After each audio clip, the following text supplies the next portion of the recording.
Então, ótimo. Eu incluí lá na pasta do sistema Teams, aula 4, aula 5 e aula 6. Essa seria a última, né? A aula 6, dessas até a prova. E vou colocar todas, desde a primeira. Mas tem no AVA também, né? Vocês têm acesso ao AVA. E pronto. A gente vai entrar agora no novo defeito dos negócios jurídicos. Deixa eu só abrir um bombom aqui, né? Vou continuar na Páscoa, porque tem chocolate aqui até para final do ano. Oi? A Verônica pediu para você liberar para acessar aí. Quem? Verônica. Mas ela não tá aparecendo aqui para mim, não. Ah, falou que tava precisando para liberar. Deixa eu olhar com ela aqui. Agora apareceu. Ah, beleza. Pronto. Agora foi. Só acabar de comer o bombom aqui, peraí.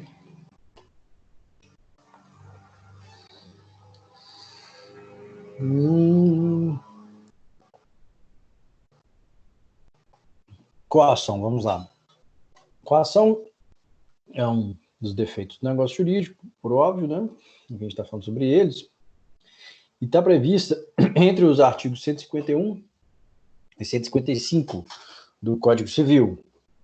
O que é a coação? Acho que vocês já devem ter mais ou menos uma ideia, porque coação vocês veem também no direito penal, né? Ou não? Vê também, né? E aí, vê ou não?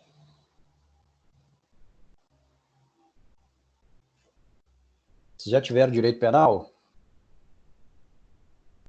Sim. E tem coação no direito penal, não tem?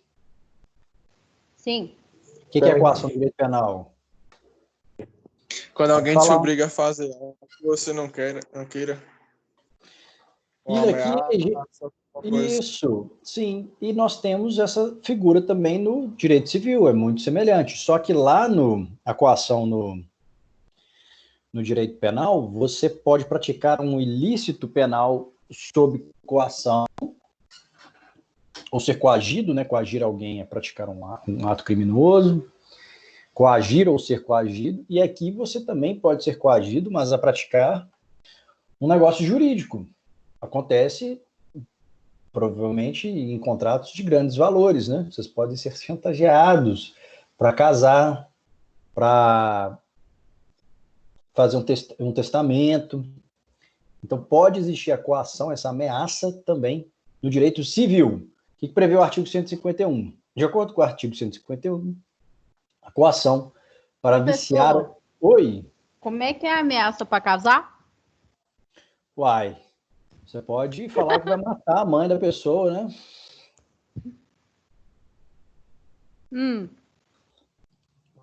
E aí você casa, né?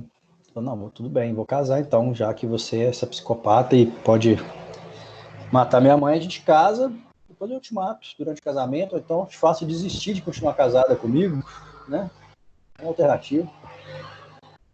Beleza. Beleza? Tá pensando nisso, Gabriela? Olha aí, cuidado com os artifícios, hein? Eu já cometi, a minha coação já foi feita e o casamento já tem mais de 3 anos, então já passou do prazo de anulação. Olha, hein? Olha, vamos ver. A coação para viciar a declaração da vontade há de ser tal que incuta ao paciente fundado temor de dano iminente e considerável à sua pessoa, à sua família e aos seus bens. Parágrafo único. Se disser respeito à pessoa não pertencente à família do paciente, o juiz, com base nas circunstâncias, decidirá se houve coação. E tem uma redação aqui que eu não gosto muito, a utilização de uma expressão que é essa paciente. Então, quando você sofre coação, você foi coagido, e aqui no artigo 151, a expressão que caracterizaria essa pessoa coagida seria paciente. É meio raro de se encontrar essa redação. Então, a gente já viu aqui uma previsão legal, que é muito bacana, que explica bem o que é a coação, mas temos que analisar dois conceitos trazidos pela doutrina sobre coação. Coação, para o Francisco Amaral, é a ameaça com que se constrange alguém à prática de um ato jurídico. Então, você ameaçou e constrangeu aquela pessoa a praticar o ato. Se não fosse o constrangimento, ela não teria celebrado o negócio jurídico, não teria casado, por exemplo. O marido da Gabriela, de acordo com a Gabriela. Não sei se é verdade.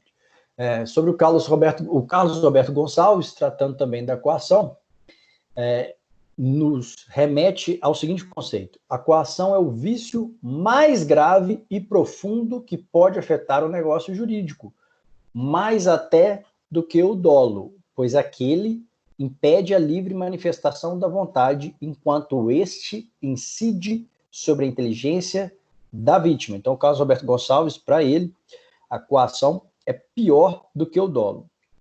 E se a gente está falando de coação e falando sobre invalidade dos negócios jurídicos, a gente viu que só a simulação é que leva à declaração de nulidade de um negócio. Mas para parte da doutrina, a coação também deveria levar a uma nulidade. Não leva, por enquanto no Código Civil ainda é possibilidade de anulação, exatamente na linha de raciocínio aqui do Carlos Roberto Gonçalves, de que mais do que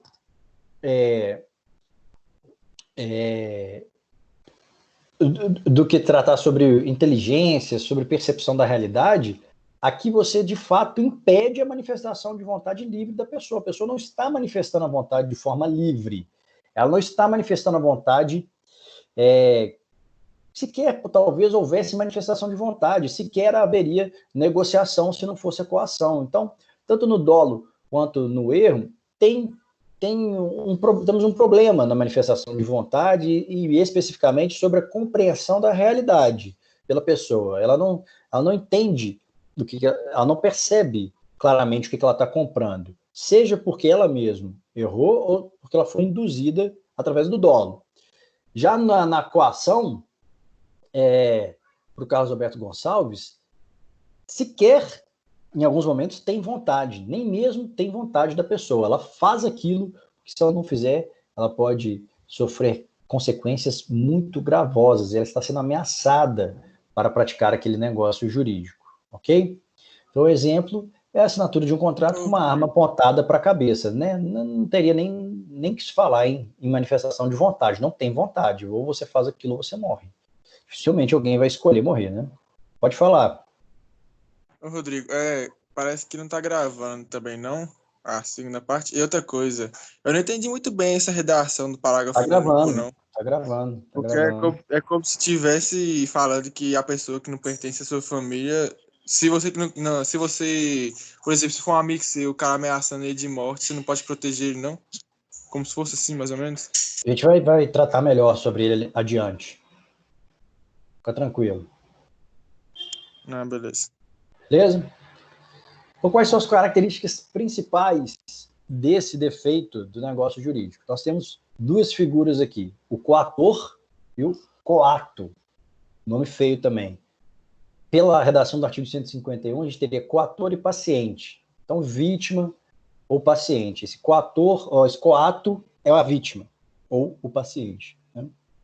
Por outro lado, o coator. Algumas características. Existe uma violência psicológica, e essa violência psicológica ela é caracterizada por uma ameaça, e essa coação é muito grave, tem que ser realmente muito grave, e ela é tão grave que a pessoa se submete, ela aceita praticar o ato que o coator quer, que o coator visa. Então você incute uma pressão psicológica através do medo, através da ameaça na pessoa. Essa primeira característica de ser uma violência psicológica é muito importante, porque se for violência física, nem se fala em coação mesmo. Quer dizer, parte da doutrina, é óbvio. Se alguém pega o seu braço, te espanca, se desmaia, pega a sua mão e assina com a sua mão, teríamos um problema já no plano da existência. Nem é de validade, no plano da existência, porque a pessoa não está consciente, a pessoa não expressou a vontade, não foi ela que assinou, foi outra, ela foi um mero instrumento, e aí uma discussão mais aprofundada. Então, o que realmente destaca, o que caracteriza realmente a coação é a violência psicológica, para a maior parte da doutrina. E a gente vai discutir também essa violência física adiante, tá? Fazendo uma comparação com o erro e com o dolo, o erro e o dolo, como eu falei para vocês, afetam a compreensão da realidade, seja porque você próprio, você mesmo, errou, você mesmo entendeu mal, compreendeu mal o que estava comprando, ou o que estava assinando, ou porque alguém te induziu, no caso do dolo. Já na coação, não há uma compreensão da consciência. Você sabe que o negócio jurídico que você está fazendo, você tem, inclusive por isso você talvez não quisesse fazer aquele negócio jurídico, pactuar daquela forma. Você tem consciência daquilo que você, com o que você está se comprometendo, com aquele contrato ou com aquele casamento que você está acabando de entrar. E a pessoa te coage porque, talvez até porque você tem essa consciência. Lá no erro e no dolo, existe uma distinção, portanto, entre vontade real e a vontade manifestada. Aqui, temos diferença entre vontade real e manifestada? Claro. Às vezes, não existiria vontade nem de estar naquele local, nem de fazer aquele negócio jurídico. Em todos, mas na coação isso é mais presente. O erro e o dolo não comprometem a liberdade da pessoa, a realidade física, a liberdade direta. Você é induzido, mas você manifesta sua vontade, de alguma forma, mesmo que tenha um vício naquela vontade. Já na coação, desculpa, a sua liberdade está comprometida.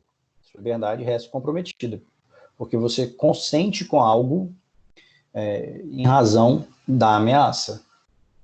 E você não age livremente. Porque perante o erro e o dolo, vamos supor que alguém age com dolo, tentando te convencer a comprar algo, você pode se negar.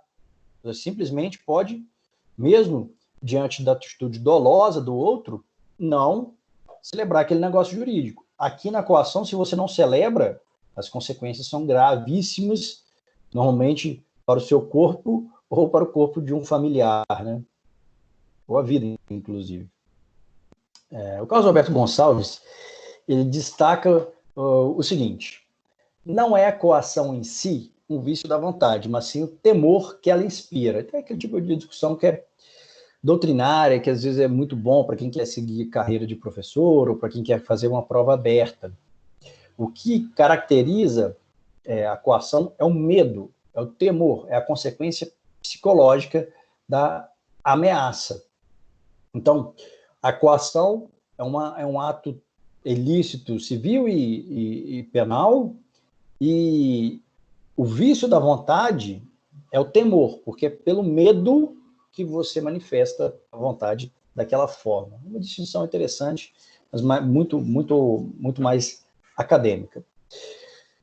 Na doutrina internacional, fazendo uma comparação, a gente percebe essas três expressões quase que não como sinônimos, mas elas ficam alternando, né, entre coação, violência e temor. Coação, violência e temor. Qual que é o sentido delas para o direito civil brasileiro? No Brasil, a gente classifica esse vício como coação. E violência a gente encontra em certos momentos também. Lá no Código Civil, no artigo 1814, inciso 3, por exemplo, deixa eu até achar aqui, a gente fala, ou a gente identifica a expressão violência. Deixa eu abrir ele aqui, peraí, só um minutinho. Tinha fechado o Código Civil.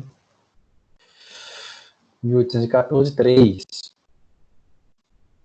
O que o Código alerta para a gente aqui, ó, 1814. Fala sobre os excluídos da sucessão. 1814. São excluídos da sucessão os herdeiros ou legatários, inciso 3, que, por violência ou meios fraudulentos, inibirem ou obstar o autor da herança de dispor livremente de seus bens por ato de uma vontade. Então, quem age com essa violência, aqui pode ser deserdado, ser excluído da herança. Mas, quando se fala em violência, nesse inciso 3 do artigo 1814, estamos diante, claro, da coação. Você ameaça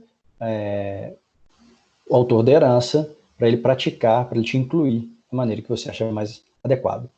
E temor, como eu falei para vocês ali acima, eu não, né, o caso do Roberto Gonçalves, o vício do consentimento mesmo é o temor, é o medo. A coação é a maneira de você chegar a esse medo, é a maneira de você incutir o medo na pessoa. Então, por medo, a pessoa consente com o negócio jurídico. Essa é a ideia, é uma discussão também bem acadêmica. Não sei se esse é o melhor momento, talvez mais adiante a gente possa discutir melhor, né, durante o curso de vocês. E como nós vimos até aqui, todos esses defeitos do negócio jurídico eles têm certas classificações, eles têm formas diferentes de acontecer. Aqui a gente tem também espécies distintas de coação. A gente faz duas distinções, absoluta e relativa, principal e acidental. O que é a coação absoluta ou física e coação relativa ou moral? A absoluta ou física é o que nós chamamos de vis absoluta, ou via absoluta. É a violência que elimina a vontade. Um exemplo, eu pego a mão de um paciente, sou muito forte, estou andando pela rua, alguém muito forte, né? Muito grande, alto, forte, armado, encontra uma velhinha e fala, você tem que fazer esse plano de saúde aqui. Não, a velhinha não quer, não, tem que fazer sim, ainda mais em época de coronavírus, dá aqui seu braço, pega o braço da velhinha e passa uma tinta no polegar dela e utiliza essa impressão digital como se fosse uma assinatura. Então, essa coação absoluta, ela alcança, Iago, como eu estava falando antes com você, a gente tem que fazer a diferença entre plano de validade e existência. Ela alcança o plano da existência, porque se há emprego de força física, há uma dominação completa da vítima, uma dominação completa do coagido, do coato. Sequer existe manifestação de vontade viciada, sequer existiu manifestação de vontade com medo decorrente da coação. Não existe manifestação de vontade nenhuma. Então, mais do que anulável, esse negócio jurídico ele pode ser considerado, deveria ser considerado inexistente, primeiro, ou, se ao invés de considerar inexistente, você poderia falar em nulidade, porque aqui o que o cara pratica é uma ofensa à lei. E se é uma ofensa à lei, a gente vai falar em nulidade, não em anulação, porque ele está cometendo uma violência física, está cometendo um crime. Então, um exemplo bem didático é esse, é você pegar a impressão digital de um idoso, utilizando a força e incluir em um negócio jurídico sem permitir que ele sequer manifeste concordância ou não. Então, nessa vis absoluta, está aqui a coação física absoluta, com força, com emprego da força, você mesmo assina pela pessoa, né, através, você utiliza o braço dela, mas você mesmo assina, mas normalmente é digital, né, porque ela, na assinatura, depois ela pode alegar, mostrar que não foi verdadeira. O negócio jurídico seria inexistente, ou o negócio jurídico seria nulo. Então, o que mais importa para a gente é essa segunda, que é a coação relativa ou coação moral, também chamada de vis compulsiva. O que é essa coação relativa ou moral? É a violência de cunho moral, é a violência psicológica.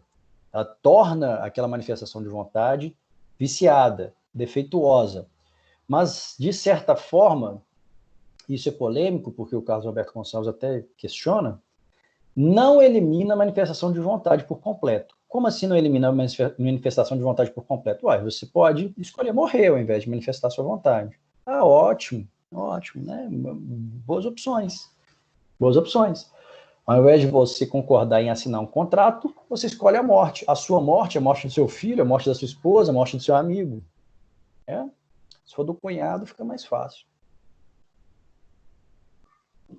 Exemplo, celebração de um contrato de compra e venda. Você assina um contrato com uma arma apontada para a sua cabeça. Não é violência física, é violência moral. Aí lá no direito penal se discute se irresistível ou resistível, mas é uma violência moral muito grave, só que você tem uma opção de não assinar o contrato. É só você arcar com as consequências. E essa discussão também, né, pessoal, é importante, divisa absoluta e divisa relativa, porque são distintas. Por mais que você esteja correndo risco de vida, você realmente tem uma opção aqui. Você pode escolher morrer. Vai que existe alguém aí que tem medo da morte e fala, não, eu escolho morrer, não vou assinar. Na outra, você não tem escolha, você tenta não assinar, só que o cara pega seu braço e força a assinatura ou força a imposição de uma digital ali. E aí não tem vontade de forma alguma. E aí é inexistente ou nulo. Aqui tem vontade, que deve ser anulável. E para o Carlos Roberto Gonçalves, essa coação nessas situações, por exemplo, de ameaça de vida, ameaça de morte, com arma de fogo, etc., é tão grave que deveria ser nulo, nem anulável. Mas, para a legislação, ainda é anulável. Aqui, então, ainda há vontade, há liberdade. Não há uma eliminação completa, portanto, da liberdade. Uma coação psicológica, você pode tentar enfrentar essa ameaça ou você pode se submeter. Tanto faz, ninguém vai te julgar por isso não, viu, pessoal? Não resistam a esse tipo de situação. Aquele cara que vai ao banco, aquele sequestro relâmpagos, por exemplo, e obrigava a pessoa no banco a sacar dinheiro. Você pode escolher não sacar o dinheiro, e aí? Você está correndo risco de vida, né? Isso é uma coação. Aí você vai anular e vai tentar pedir o dinheiro de volta daquele que te sequestrou. Nessa coação moral e relativa, você adota a postura que o seu coator quer, aquele que está te coagindo, então você não tem uma vontade livre.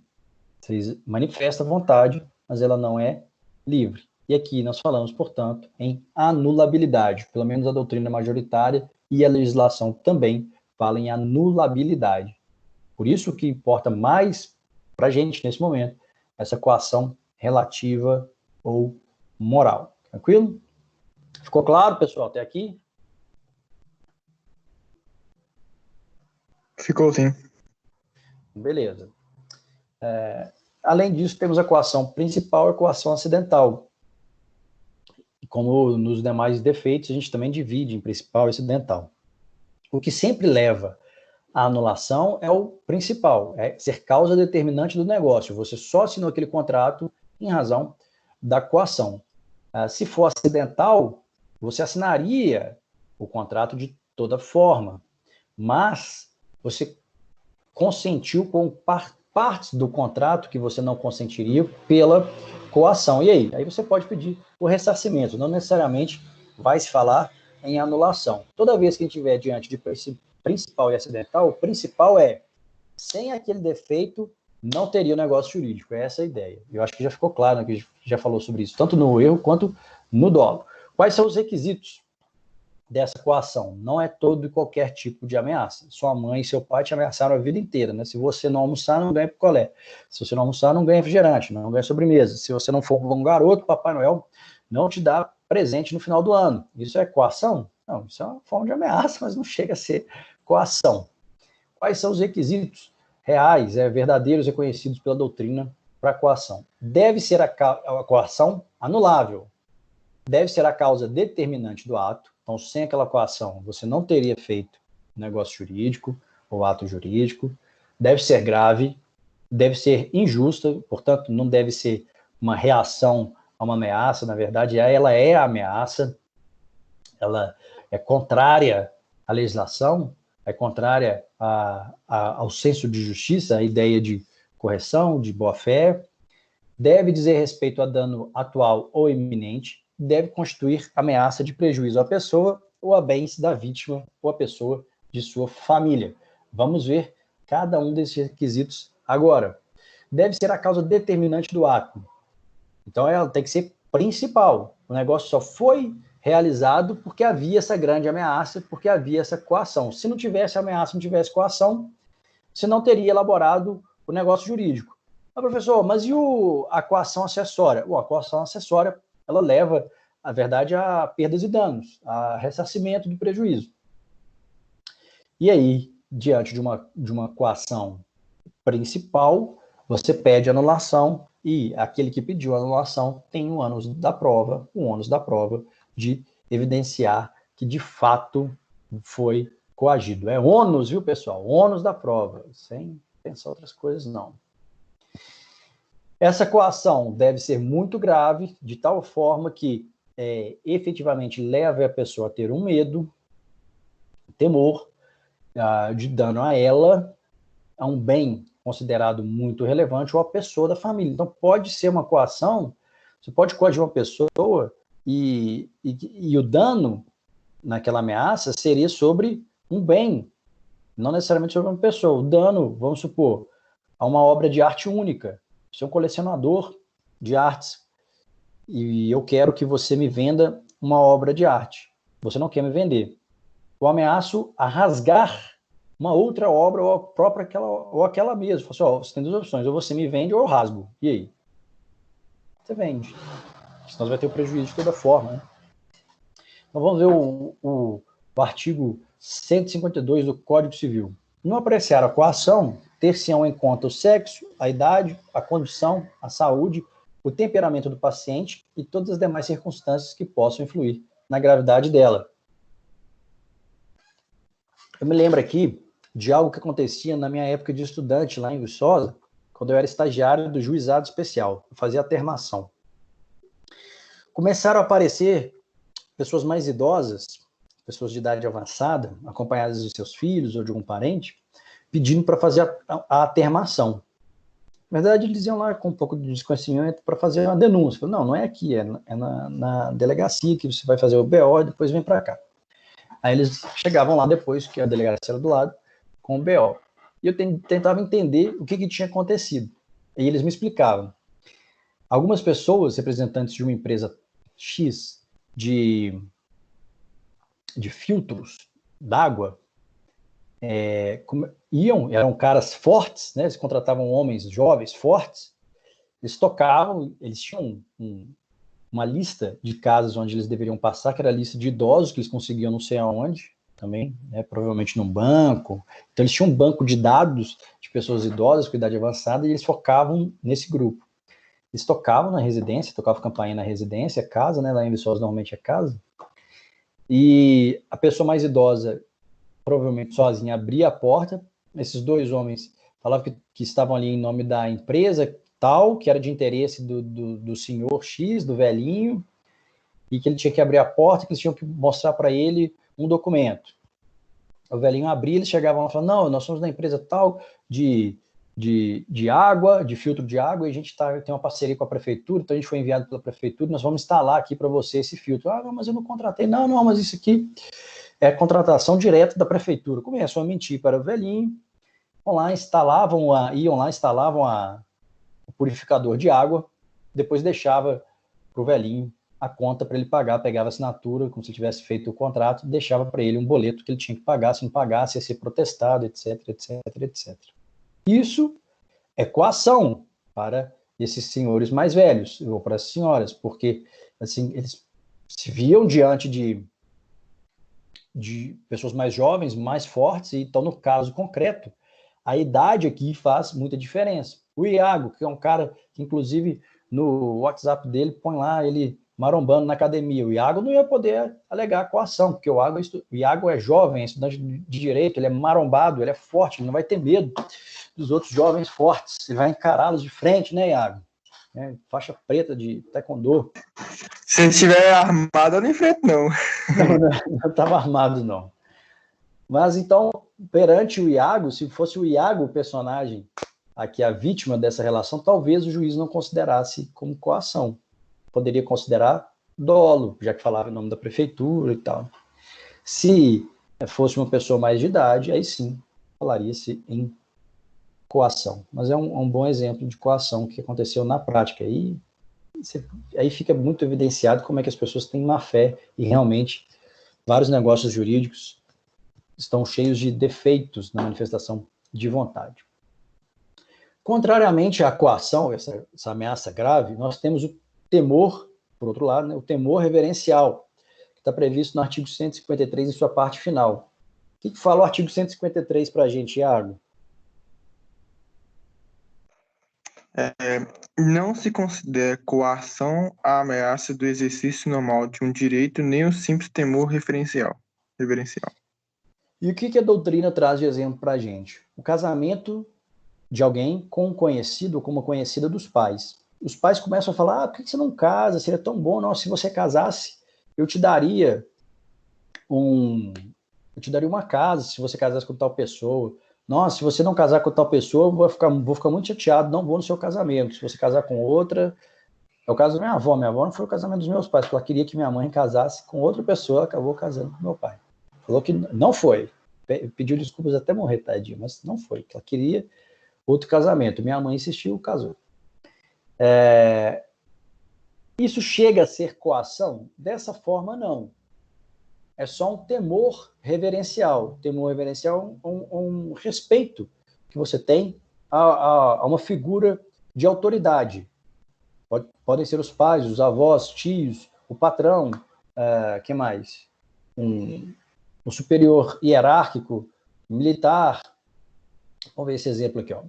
Não se anula um negócio mediante a simples alegação do empregado, do filho ou do soldado, no sentido de que foi realizado para não desgostar, respectivamente, o patrão, o pai ou o coronel, quando estes constituem a contraparte, ou apenas recomendaram a celebração da avença com o terceiro. Tem que, para ser coação e levar à anulação, portanto, tem que ser ameaça, tem que ser violência psicológica. Não basta que a pessoa diga que não vai no seu casamento, diga que não vai ficar satisfeita. Tem que ser uma ameaça grave, grave, grave. Ok? Como que a gente vai identificar isso? Caso a caso, caso concreto. No caso concreto. Além disso, essa coação tem que ser injusta, terceira característica. O que significa ser injusta? É ilícita, contrária ao direito, abusiva. Protestar um título de crédito vencido e não pago é uma coação injusta? Claro que não. É justo. É um exercício normal de um direito. Exercício normal de um direito. Ameaçar a pessoa de vazar vídeos íntimos dela é uma coação injusta. Aqui não. Se ela não pagar, se tal pessoa não me pagar tal valor, eu vou vazar nudes que eu tenho, que eu invadi o seu celular. Temos vários crimes aí, mas que seriam matéria de direito penal. Mas no direito civil, é a coação. Aí você vai e paga injustamente, né? Uma cobrança injusta. Então, se você está praticando o exercício regular do direito, não podemos falar em coação. Se você ameaça protestar um título de crédito, você está agindo conforme o direito, não tem problema nenhum. Então, de acordo com o artigo 153, não se considera coação a ameaça do exercício normal de um direito, nem o simples temor reverencial, que é aquele vinculado ou aquele relativo aos pais, a um parente querido, a um superior hierárquico.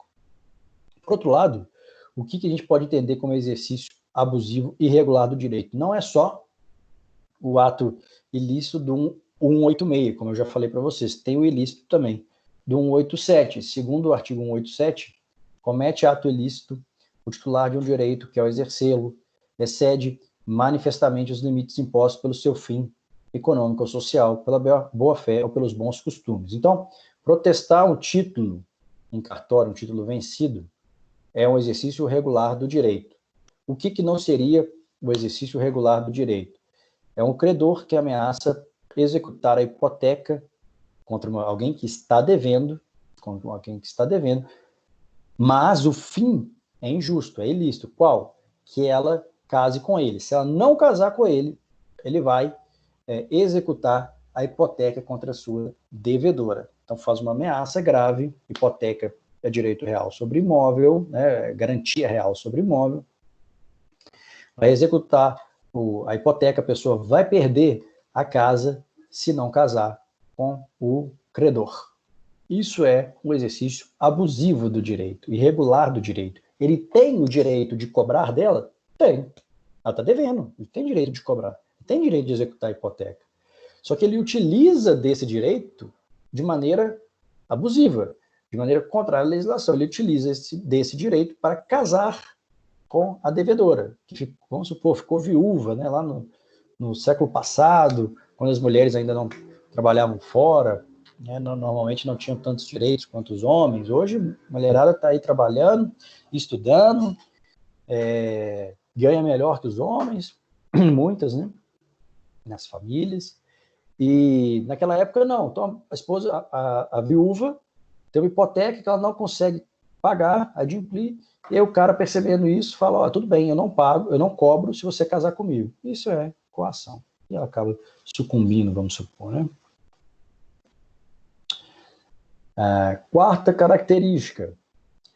Essa coação deve dizer respeito a dano atual ou iminente. Dano atual ou iminente é aquele que, se não está acontecendo naquele momento, é que está prestes a se consumar. E aí vai variar também de caso concreto, de caso a caso. Eu não posso te ameaçar e falar, se você não me pagar, daqui a 10 anos, eu vou pensar se eu não ajuizo uma ação contra você. Vou pensar se daqui a 10 anos não pode acontecer alguma coisa com seu filho, hein? 10 anos? Não, 10 anos você tem muitas possibilidades de resistência ainda. O dano ele tem que ser iminente, tem que ser atual ou estar prestes a ocorrer. E a fundamentação legal está lá no artigo 151, que a gente já viu, é o primeiro artigo a tratar de coação. A quinta característica, deve constituir ameaça de prejuízo à pessoa ou a bens da vítima ou a pessoas de sua família. Então, quais são as pessoas que podem ser objeto, paciente, vítima da coação? O próprio coagido ou pessoas de sua família.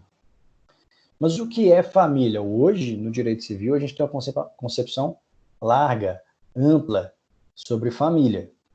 E aí família abarca primo, cunhado, cunhada, sogro, sogra, avô do cônjuge. Então, aqui a interpretação é sempre mais ampla. O que importa mesmo é, no caso concreto, perceber o quanto de temor que foi incutido na pessoa que aceitou o negócio jurídico. Só que isso é difícil também, porque é muito subjetivo. Então, o caso concreto é muito complicado, o caso da coação, normalmente, quando essa coação não fica muito bem caracterizada como uma ameaça de vida ou de morte, né? Mais uma ameaça moral. É difícil de se comprovar, não é simples. Já a possibilidade de abarcar outras pessoas, que o Iago questionou, inclusive, está prevista lá no parágrafo único do artigo 151.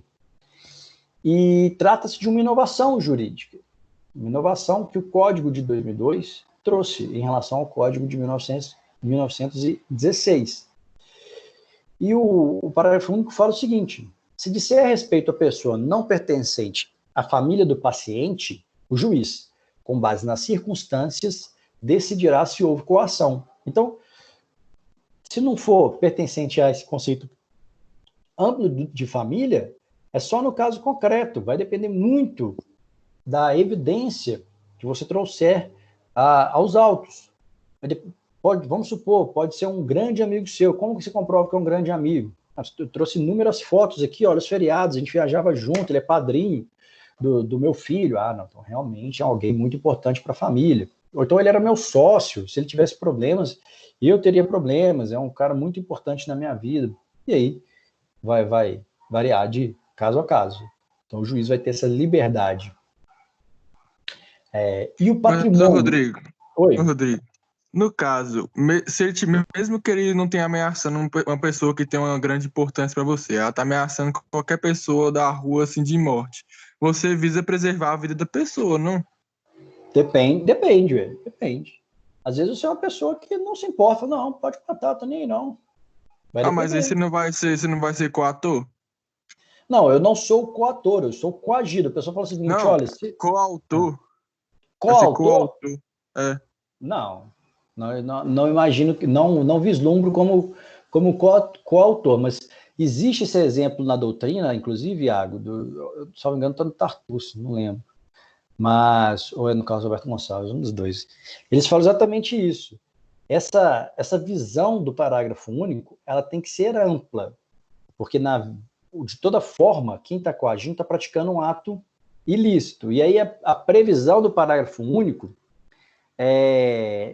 ela deveria ser um pouco diferente para parte da doutrina, para outra não. Para outra parte da doutrina vai se falar em possibilidade de anulação em razão de coação só se for alguém relevante. Se não, você praticou um ato que não seria caracterizado como coação, e você pode receber perdas e danos pela aceitação do negócio jurídico, mas não chegaria a ser coação propriamente dito, porque não teria o grande temor psicológico que a coação demanda.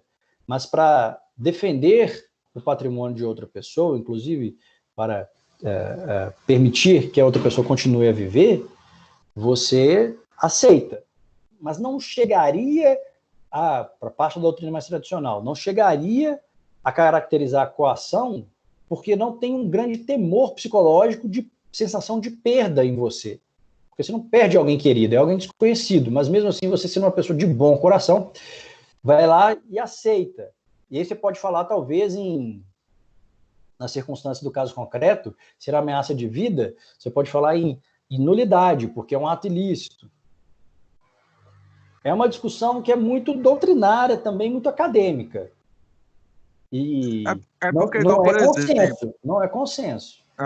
É porque, por exemplo, ele te deu a opção de você assinar ou não, senão aquela vida estaria em perigo.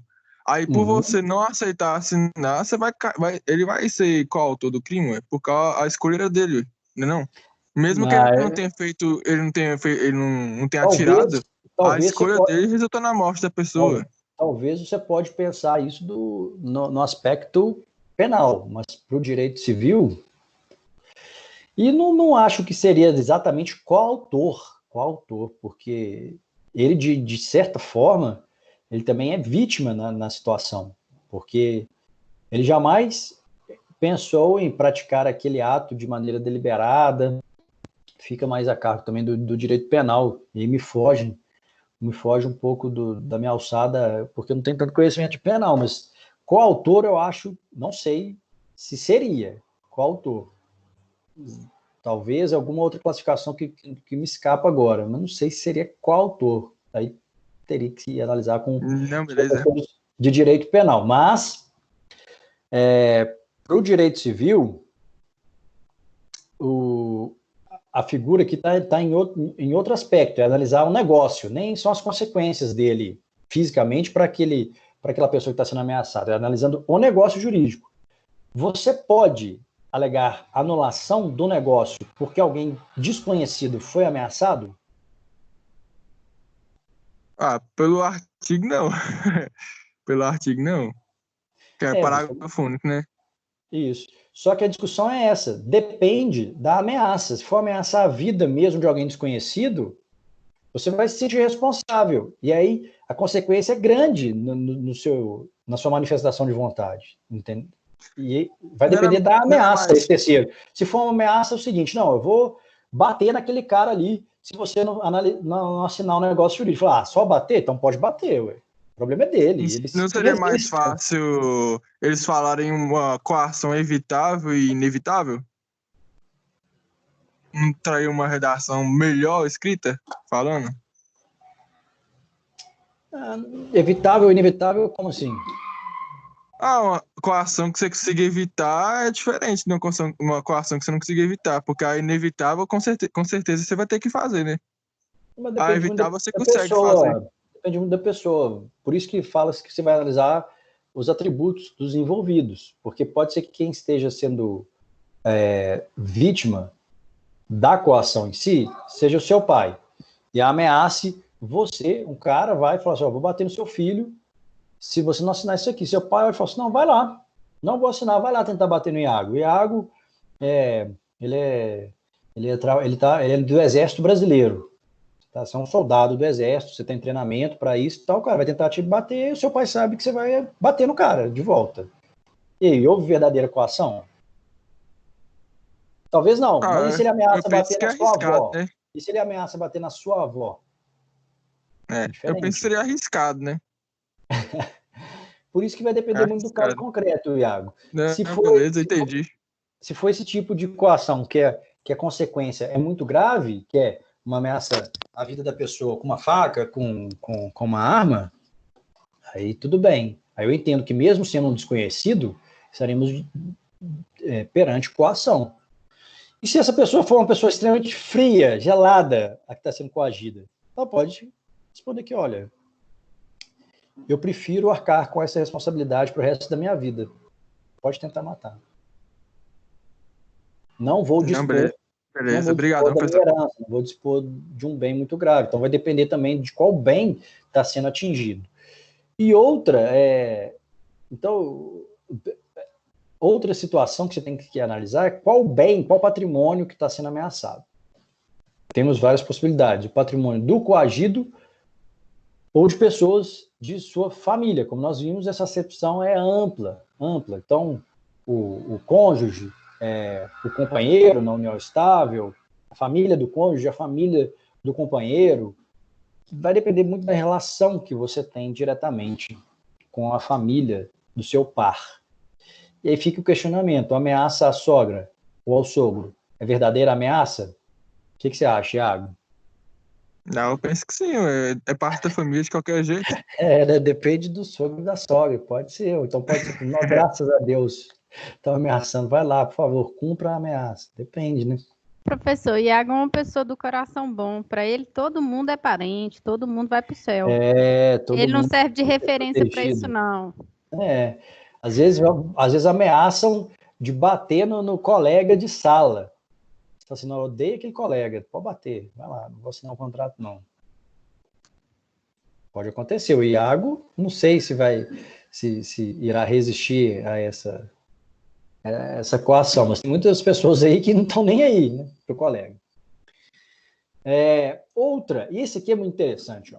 Existe uma coação quando o mal se dirige ao próprio coator. Como assim? Eu me ameaço suicidar. Eu vou suicidar. Eu sou coator. Mas quem está sendo coagido aqui? Não necessariamente sou eu. Eu falo para minha mãe o seguinte, mãe, se você não me ajudar a apagar o galo na veia, eu não tenho outra alternativa a não ser suicidar. Eu estou ameaçando a minha vida, o meu patrimônio. E é reprovável a tentativa de suicídio, é óbvio. Mas há coação? Claro que há. Claro que há.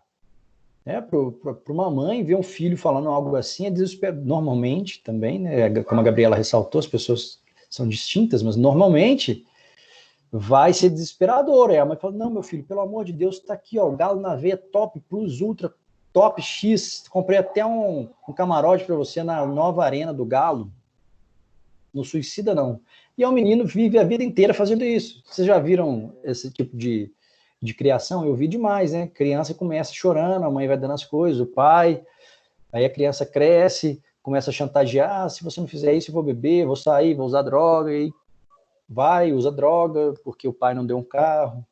Quando dá o carro, ele quer outro, o pai não dá outro carro, ele bate o carro. Isso é comum, né? Aí chega uma hora que o pai fala assim, quer saber? Não vou ceder mais a esse tipo de chantagem, esse tipo de coação, não. Você quer suicidar? Morre, diabo. Vai lá, quero ver você suicidar. Vira cruzeirense, então. Vai assistir Série C em 2021. Será?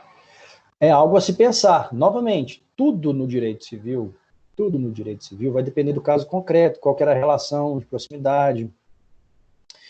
Então, alguém na rua passa e fala assim para mim, cara, se você não pagar uma marmita para mim, eu vou pular na frente de um carro. Eu vou olhar para ele e falar assim, você é muito audacioso, hein? Duvido que você pula na frente do carro e eu não vou pagar marmita nenhuma. Provavelmente eu falaria isso. Ou, dependendo do dia, né? Se eu tiver de bom humor, eu falo, que isso, cara, vou pagar uma marmitinha para você, vamos lá, a gente almoça junto, vamos ali sentar, conversar.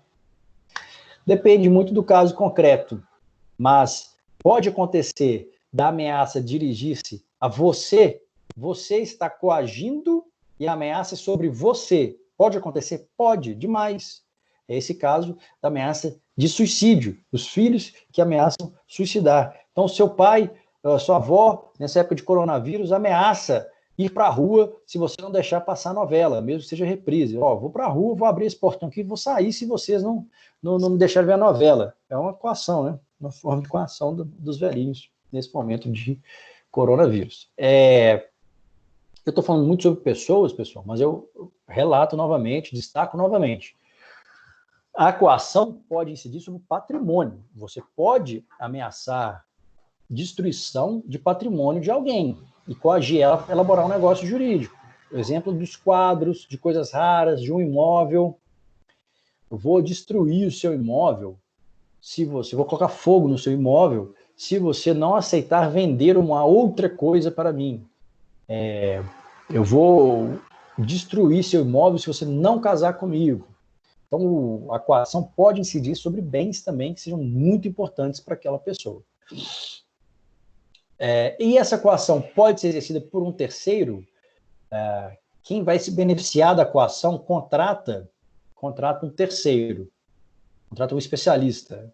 O cara era um torturador na época do regime militar, foi contratado para te coagir. Pode. As mesmas condições que o dolo. Assim como acontece no dolo, vai depender aqui se aquele que se beneficiou do negócio jurídico tinha conhecimento efetivo ou potencial da coação. Então, o marido da Gabriela contrata um terceiro para coagir a Gabriela a casar com ele, o marido. A Gabriela vai coagida e casa, ou o contrário. E aí, é possível anular? Seria possível anular, desde que houvesse conhecimento. Desde que houvesse conhecimento. Por outro lado, vamos supor que o Iago... Só concluir o raciocínio, eu abro para você, Gabriela. Vamos supor o seguinte: o Iago chega em casa muito chateado que tirou 80% da prova de direito civil, negócios jurídicos. Reclama para a mãe do Iago. A mãe do Iago, muito irritada, não queria ver o Iago chorando, descobre meu endereço, vem aqui munida de rancor no coração, com uma arma e me ameaça a modificar a nota do Iago. E aí, o Iago não fazia ideia de que isso tinha acontecido. Ele jamais imaginou que a mãe dele praticaria esse ato radical. Ele não tinha conhecimento efetivo nem potencial. Então, serão outras consequências. Pode falar, Gabriela. Eu não sei quais são as questões de prazo, né, para essa anulabilidade aí. Mas o caso da pessoa não ter conhecimento, por exemplo, você falou que a pessoa foi ameaçada a casar e tal, mas não tinha conhecimento de que isso não poderia ser feito e tal. E aí, vamos supor que depois de, sei lá, 10 anos da pessoa com esse matrimônio, a pessoa é mal infeliz e tudo mais, que ela foi obrigada, ela descobre isso. E aí? O outro descobre? Isso, a pessoa que foi obrigada e que não tinha conhecimento. E a gente vai ter que analisar os prazos de prescrição ou de decadência. Nesses casos aqui, a gente está diante de, salvo engano, deixa eu só confirmar aqui, peraí, o prazo vai ser de, de prescrição, deixa eu achar aqui, vou achar para você aqui agora. Atenção de credores, tal, demais, seguro, restrição, aplicação, só um minutinho, deixa eu achar aqui que eu acho coação.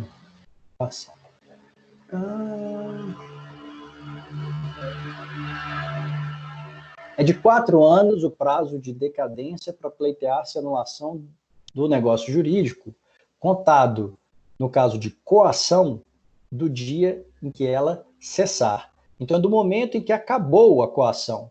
Acabou a coação, tem 4 anos para poder alegar a anulação do negócio jurídico.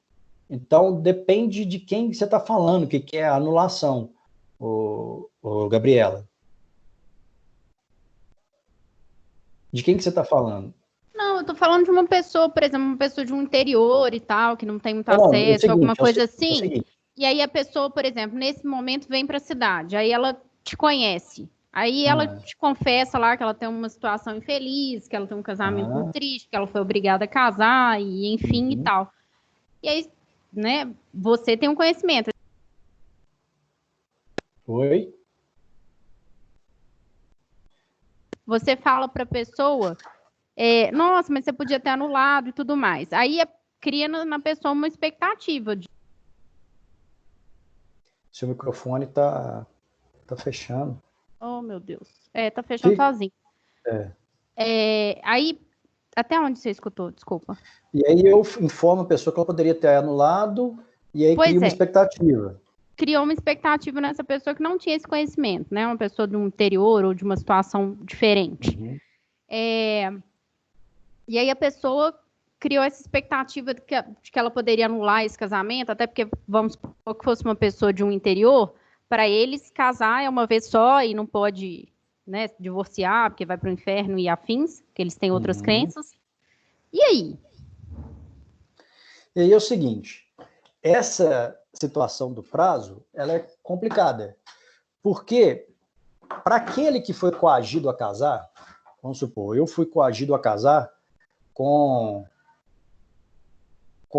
sei lá, vamos supor que eu morasse no interior, fui coagido pelo pai de uma menina a casar com ela, porque a menina gostava de mim e o cara descobriu que a gente fez atos pecaminosos, praticamos atos pecaminosos. E aí no interior isso é muito mal visto, e o pai vai atrás de mim, me ameaça com arma, com faca, com tudo, e eu acabo casando com a menina.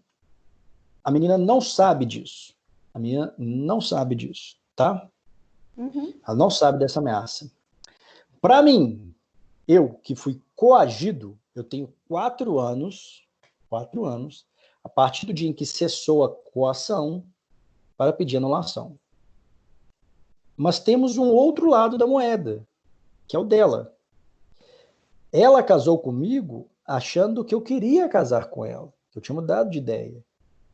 E acaba que talvez, vendo pelo lado dela, quando ela descobre as razões do casamento, ela pode alegar erro. Concorda? Uhum. E aí, uma vez que ela alega erro, também o prazo é de 4 anos, e aí seria do dia em que realizou o negócio. Todavia, isso é muito criticado pela doutrina, porque, na verdade, deve-se aplicar o prazo do dia em que ela teve conhecimento, como a gente viu para o erro lá nas primeiras aulas, sobre defeitos, do dia que ela tomou conhecimento da situação que ensejou o casamento. Então, é do dia que ela tiver conhecimento, aí ela tem 4 anos. Eu entendo assim. Entendi. Ficou claro? Sim. Então, Ô, beleza. Rodrigo, Oi. com relação a essa questão do casamento que você falou, do pai ameaçando. E no caso do cara que espera o pai morrer para poder depois tentar anular o casamento? Porque se ele continuar, se o pai dela tá vivo ainda, se ele for anular, o pai vai ameaçar ele de novo, não vai não? Iago, mas então ele vai ter que alegar que ele vive em completa coação. Então ele ainda está sendo coagido, ele está sendo coagido todos os dias. Vamos supor que ele continua, que ele casou, aí ele vai à casa dela. E ele sempre vai à casa dela, e quando ele vai na casa dela, o sogro fica, ó, se você desistir, ele tira o facão e já mostra assim, ó, e pau, parte uma linguiça para fazer o churrasco. Você já sabe o que acontece. Pode alegar que ele ainda está em coação, está sendo coagido ainda. Beleza, Isso beleza. tudo é muito variável, tudo vai dependendo muito do caso concreto. Por outro lado, casaram-se. E o cara queria fugir daquela pressão, pegou a esposa e mudou de cidade. Falou, vamos mudar de cidade. E na hora que muda de cidade, fala para ela, ó, eu mudei e eu casei porque seu pai me ameaçou e eu quero anular o casamento.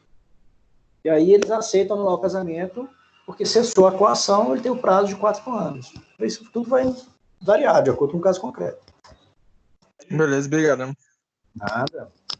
Então, se, por outro lado, essa pessoa com quem eu casei tinha o conhecimento, né, óbvio que no casamento sempre vai ser anulável, tinha o conhecimento da situação, dessa coação por um terceiro, ele é anulável. Tanto quem me forçou, quem me ameaçou, quanto a pessoa que se aproveitou disso, que teve o contrato assinado, um contrato estendido, é um contrato de locação. Eu não quero mais alugar. Aí o cara, percebendo que, em consequência do coronavírus, ele vai ter dificuldade de alugar para outra pessoa aquele imóvel, ele contrata um terceiro para me ameaçar a estender o vínculo contratual. Ele tinha consciência, é óbvio, então eu posso pedir anulação. Mas, se por uma outra razão, um terceiro qualquer, que depende da locação daquele imóvel, vamos supor, eu alugo o imóvel e eu contrato alguém para limpar o imóvel. Então, o marido ou a esposa dessa pessoa que eu contrato para vigiar, para limpar o imóvel, me ameaça. E o dono do imóvel não faz a mínima ideia. Eu posso pedir anulação? Normalmente não. Eu vou pedir perdas e danos em relação ao terceiro que me ameaçou, e não ao proprietário. Então, desconhecimento da coação pela outra parte do negócio jurídico. Esse negócio jurídico normalmente ele é considerado válido, e o terceiro que me coagiu vai ter que responder por perdas e danos. Também é uma situação muito complicada, porque depois que você comprova essa coação, esse evidencia para o juiz, por exemplo, que não há o mínimo interesse de continuidade daquela relação. A outra parte também, prevendo isso, vocês podem chegar a um acordo para finalizar a relação contratual. Não precisa anular, você vai pedir um acordo de distrato. Só que no contrato está prevendo que se você fizer o distrato, tem que pagar uma multa de R$1.000. Quem vai pagar a multa? Quem te ameaçou. Quem vai pagar os seus aluguéis? Você não queria estender aquele contrato. Quem te ameaçou? Não o locador. Beleza? Qual que é o fundamento legal? É o artigo 155 do Código Civil. De acordo com o artigo 155, subsistirá o negócio jurídico se a coação decorrer de terceiro, sem que a parte que aproveite dela tivesse ou devesse ter conhecimento. Mas o autor da coação responderá por todas as perdas e danos que houver causado ao coato ou ao aquele que foi coagido. Então, superamos também coação. Meus amigos e minhas amigas, tudo certo? Tudo compreendido? Beleza, professor. Faça só as questãozinhas no final, né? Aqui eu podia ter colocado umas questões, mas eu vou usar elas para a prova. Ah, vou saber, então. Vou adaptar algumas questões, mas acaba que quando a gente fez as outras questões, Iago, também se aplicou a coação, porque a gente teve uma lá que a gente falou sobre a simulação e nulidade. Não, beleza. Tudo claro em relação à prova? A prova vai acontecer no horário da aula. Tranquilo. Eu vou expor aqui para vocês os 4 ou 5 questionamentos. Vocês vão ter que responder à mão aí na casa de vocês. Então, não pode ser no computador, não pode ser digitado, tem que ser escrito, manuscrito. Vão digitalizar e me enviar pelo AVA até meio-dia, até o horário do final da aula. Ô, Rodrigo, os professores estão especulando que possivelmente poderia ter uma prova oral. Não seria muito complicado fazer isso, não, porque, por exemplo, na sala nossa tem 30 alunos. Se for fazer, por exemplo, 3 perguntas para cada um, já vai pegar um tempo grande, vai não? Demandar um tempo maior, não? Na prova oral é um pouco mais complicado, mas você faz 10 minutos de prova. Igual, por exemplo, você precisa ouvir todo mundo, porque é todo mundo que a nota é individual, né? Mas aí você oral, precisa ouvir todo mundo. Ela é muito rápida, Iago. Prova oral é muito rápida. É muito mais rápido do que parece. 10 minutos de prova oral é muita coisa. Então, normalmente dura 5 minutos. Talvez 10. Beleza. Porque eu já fiz, já apliquei. E é muito rápido, normalmente. Que aí, se a pessoa não sabe, você pergunta aí, o que é isso? Professor, muita gente fica nervosa, fala, professor, eu realmente não sei. Então, beleza, vamos para o próximo. E já vai para o próximo. As respostas são mais dinâmicas, mais simples, porque você também não pode fazer uma prova oral querendo que a pessoa disserte sobre a distinção entre a coação, dolo e erro. Não dá, tem que ser mais objetivo, né? Fazer pequenas distinções. Não, beleza. Beleza? E eu corrigi lá no AVA o link para acesso às aulas gravadas. Já está lá certinho. Tranquilo? Rodrigo, Tranquilo. Ô, beleza, o material nós. também vai Beleza, estar prova oral só disponibilizado? com IAL, tá, professor? Tá, não, mas não vai ser prova oral semana que vem, não. Ô, Andressa, pode falar. Oi. Não, os seus slides estão disponíveis no AVA também ou só aqui na Também. plataforma? No AVA também. No AVA também. Então, tá bom, então. Só Tá essa bom? dúvida. Certinho. Então, E beleza. não esqueça de olhar o negócio da minha nota, por favor. Eu vou ter que pedir acho que como já passou o prazo, vou ter que pedir o Leônidas para retificar. Entendi, porque eu já conversei com ele, né? Então, senão eu vou ficar no prejuízo desses pontos. Eu informo ele. Não, Tá beleza, bom? então. Obrigado, professor. Nada, gente, até mais. Um Até abraço mais. para todos. Valeu. Igualmente. Acabou a aula? Acabou a aula. Tchau. Tchau. Obrigado. Falou então, professor. Até semana que vem. Valeu. Até mais. Até semana que Seja vem. piedoso, viu? Seja piedoso, viu? Pode deixar. Não, a prova vai ser tranquila. Essa situação dificulta muito aprofundar, né? Sem possibilidade de Beleza. utilização do quadro, com menos diálogo com os alunos, aí tem que ser um pouco compreensivo mesmo. Não, beleza. Falou então, professor. Beleza? Até mais. Um abraço, gente. Até mais.